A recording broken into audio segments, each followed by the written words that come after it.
I always thought Sarah and I had the perfect marriage. We were high school sweethearts, the couple everyone looked up to. We had 2 beautiful kids, a nice home in the suburbs, and what I believed was a deep, unbreakable bond. We laughed together, we planned our future, we supported each other's dreams. In my mind, we were happy. But it turns out, I was living in a beautifully constructed lie, and I was the only one who didn't know it. The first crack in my perfect world appeared subtly. Sarah started spending more and more time on her phone, smiling at screens I couldn't see. When I'd ask what was so funny, she'd just wave it off, saying it was a silly meme from a friend or a group chat. Then came the late nights at work. She was a graphic designer, and deadlines could be intense, so I didn't question it. I'd make dinner, get the kids to bed, and wait up for her, sometimes falling asleep on the couch. She'd come in, give me a quick, tired kiss on the forehead, and head straight to bed. The distance between us grew, slowly at first, then all at once. Our conversations became purely logistical. Who was picking up the kids?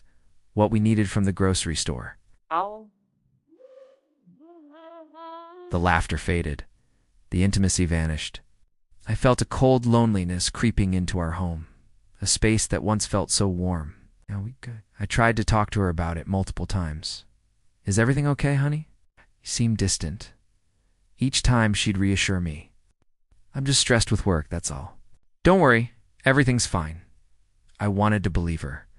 I desperately needed to believe her, so I did. I told myself I was being paranoid, that this was just a rough patch every long-term couple goes through. The truth came crashing down on a Tuesday evening.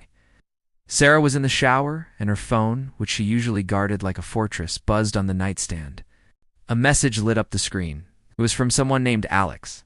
The message read, "Can't stop thinking about our conversation today. You're the only one who truly gets me." My heart stopped. Felt like the air was sucked out of the room. Alex. I'd heard that name before. Sarah had mentioned him as a new colleague, someone she was collaborating with on a big project. Just a work friend, she'd said.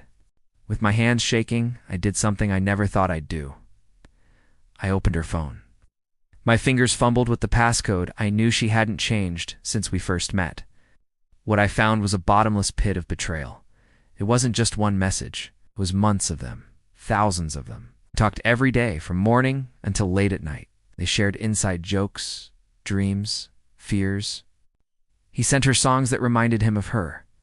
She sent him photos of her day. They talked about my shortcomings, about how I didn't understand her, how our marriage felt like a cage. They had built an entire world together, a secret world where I didn't exist. It wasn't physical, not from what I could read, but in a way that made it hurt even more. She had given him her heart, her mind, her soul, everything I thought belonged to me. She was having an emotional affair. When she came out of the shower, wrapped in a towel, smiling, I was just standing there, phone in my hand, tears streaming down my face. The smile vanished from her face the moment she saw mine. She knew there were no more lies to hide behind.